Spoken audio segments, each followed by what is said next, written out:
Kabayan, magandang araw at magandang gabi kabayan. Ayun, tutorial tayo about sa mga coaching na mga ginagawa ko dito sa akin. Yan kabayan, sikanhan na pintuan. Bago yan siyang sikanhan. So mayroong i-repair pa rin. Kailangan pag may sikanhan, titingnan natin kung may kailangan i-repair kasi medyo minsan mayroong mga lubugin kabayan. Kailangan sisilipin natin. Kasi kadalasan naman dito kabayan, may sa insurance kasi mayroong mga pisa doon. So, pag hindi kukuha ng kaya yung insurance, kunwari yung mga kotse, insurance, hawak ng insurance yan. So, sila na ang bahala sa mga pisa sa insurance sa kotse, sa bangga mo. Kung sino hawak ng insurance mo. Sila ang bigay ng mga pisa yan. So, ibibigay nila, minsan yung magsikanhana. Kasi yung mga overdam, yung mga kuha na siguro yan, yung mga sakyan na hindi na kaya mapakanabangan, kuha na lang ng mga part. Yan. Kuha na yung kabayan na, yung medyo kalawang. So, tatanggalin natin yung mga kalawang. Kasi yung umpisa pa yan ang kalawang, magdudulot ng sukuhan yan, tsakuna, parang ganon. So, kailangan baklasin natin yan, tanggalin natin yan. I-perfect natin yan. Tapos i-primer yan. So, yan, okay na yun sa kabayan. And maraming video dito sa kabayan na mga short video lang doon siya, yung dugtong-dugtong, so wala ng sounds yung iba. So yan ang ginagawa dito, yung mga minor lang naman ang ginagawa, hindi ganong mga malaki yung mga chassis kailangan. Pero minsan hindi lang yung ganong mga chassis kabayan. Hindi katulad sa ibang lugar na talagang malaki yan. Dito pag medyo kuha na, yung hindi na kaya i-repair, medyo mas malaki pang babayaran sa pag-repair. Kaya ang isa-suggest ng insurance niyan, kukunin na yung kotse sa insurance. Tapos hindi ko alam kung anong decision yan sa may-ari, bigyan man ng pera yung may-ari kasi minsan kaya maraming pisa na ibibigay sa insurance. Kaya ganun ang naisip ko na sigurado pag ma-aksidente yung kotse mo, tapos naka-insurance ka, tapos automatic sabihin ng insurance pakutisyon yung kotse, yung malaking damage, malaki yung mabayaran, kukunin ng insurance siguro yung kotse mo. Yun ang isip ko talaga. Sure, ganun talaga ang ginagawa ng insurance. Kaya maraming pisa na makukuha ng mga sikanhan kasi ganun ang ginagawa ng mga insurance. Yan kabayan. Pero pag lumang modelo, kasalasan kanong gabayan ng lumang modelo, hindi na bago. Yung bago yung skin ng pintuan, hira lang. So may mga bago ng mga bagong modelo, mga bagong pintuan yan, kalasan, bagong bumper. Pero yung kasi mayroon din mga sikanhan na bumper kabayan, hindi talaga brand new. Ayun kabayan, maraming video doon yan. Nagkakina ako ng kuhan kabayan, map guard, kuhan, yung parang running board one, ang tawag nun kabayan, guard na yung kabayan. Sige, maraming salamat kabayan, enjoy watching. Mahaba tong video na to kabayan .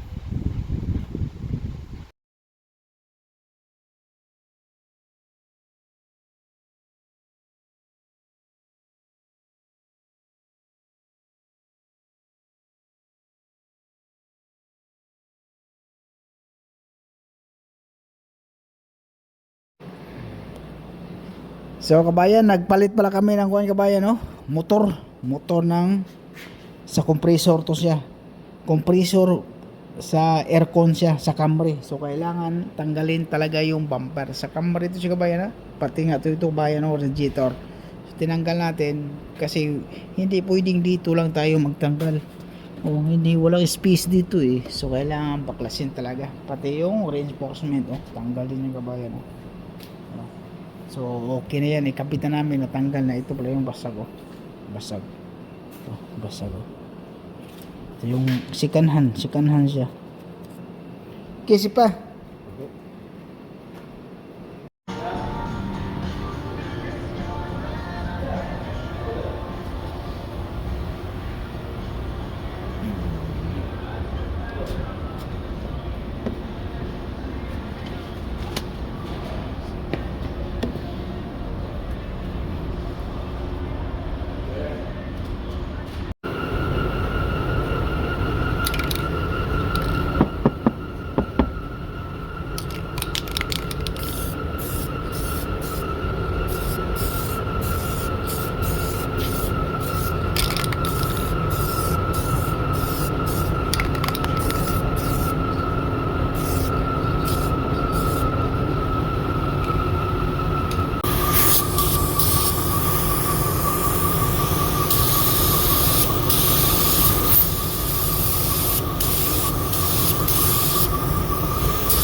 Kita niyo ako, di ba? Ayan.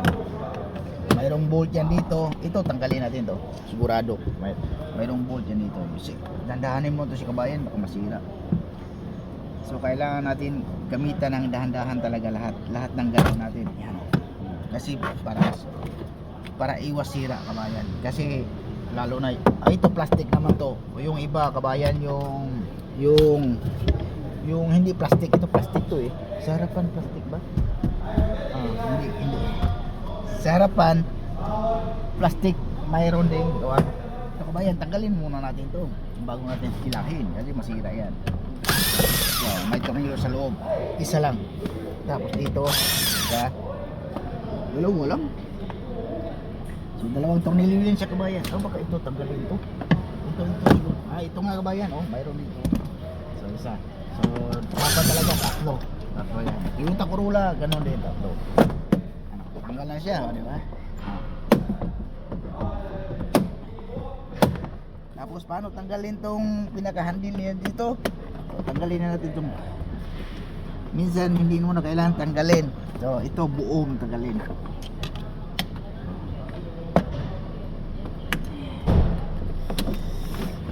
Yan di ba? Tanggal na siya, kabayan. Ito, buo to siya, kabayan. Pag hindi mo matanggal to, dito mo tanggalin. Ito. Tapos nakalock siya dito. Pero ito, mas maganda yung gano'n na lang kasi naka-clip lang to siya dito. Tapos yung kuha na mismo, yung pinaka-handle na mismo, yung tanggalin natin. Okay. So under warranty to siya, kabayan, ha. So for 9 years siya, for 9 years siya under warranty. Pinalitan ng skin to, pati yung panel. Yan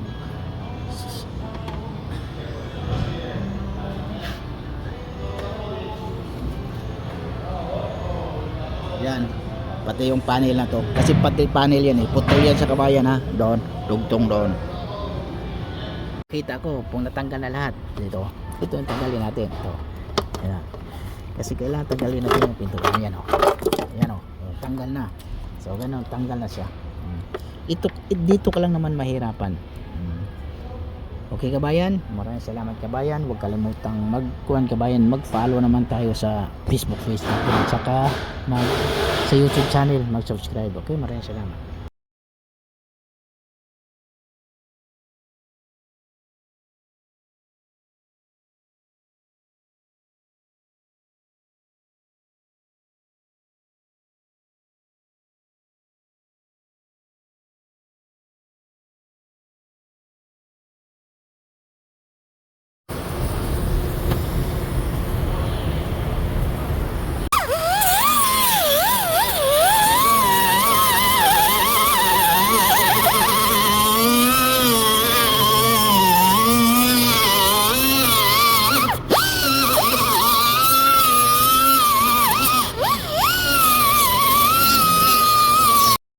Ito, primer tayo, mga boss. Ito yung UV primer. Gamit tayo ng ilaw. Yan, yung light, UV light, UV primer. So, pag hindi ka magagamit ng light, kabayan, yung UV light, pag pinturahan na sa, kabayan, automatic mabakbak yung pintura. So, ganun ang mangyayari. So, kailangan huwag kalimutan yung UV light pagkatapos. Isang buga, dalawang kuwan lang, dalawang ganon. Tapos UV light ka na. So, tapos pagkatapos ng UV light, 20 minutes 2 minutes. Pagkatapos ng 2 minutes, tirahan mo ulit ng UV primer, tapos UV light na naman, tapos okay na. Ganon lang. So wag mo nang tatlong coating, dalawang coating lang, okay na yon.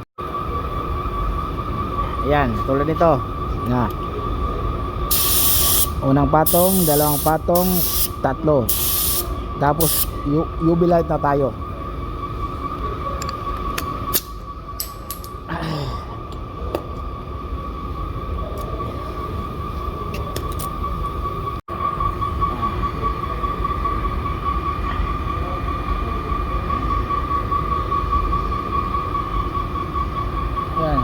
UV light na yan, boss.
Tayo mahirapan.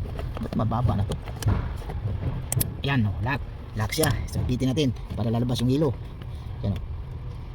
Ayan o, labas na. Tapos ayan, pitin mo ulit. Pitin mo ulit to eh, sigurado yun eh. Ayan, pitin ulit yan. Ayan. Tumatay. Alam ko ipitin ko talaga ulit to eh. Tapos sabay hila itanggalin eh. Hindi. O yan, di ba? Ipitin ulit kabayan. So dalawang ipit yan. So ipitin mo ulit. Pag hilahin mo muna tong hilo. Tapos pagkatapos ng hilo, ilabas mo ng hilo. Pagkatapos ipitin mo ulit yung dilaw na yan sa gitna. Tapos mahila mo na yan. Okay?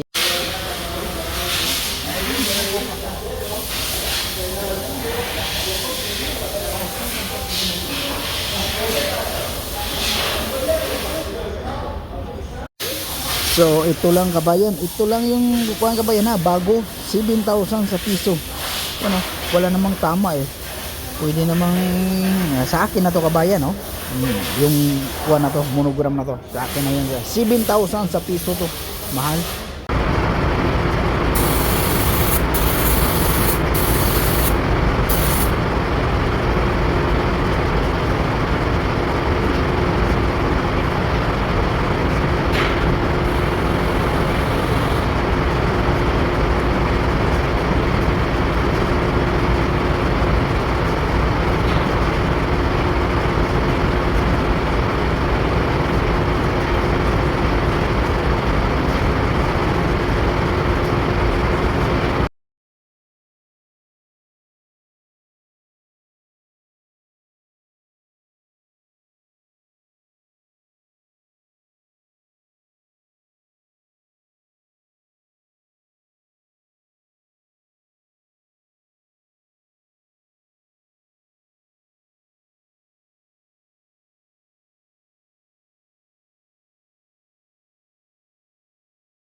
Yan kabayan, lahat ng plastic kabayan, isprehan muna natin yan. Linisan yung bumper, tapos sprayan natin ganon. Pag lagyan natin ng primer, yun ang unang ipatong. Yan kabayan, tapos patuyuin natin ng hangin.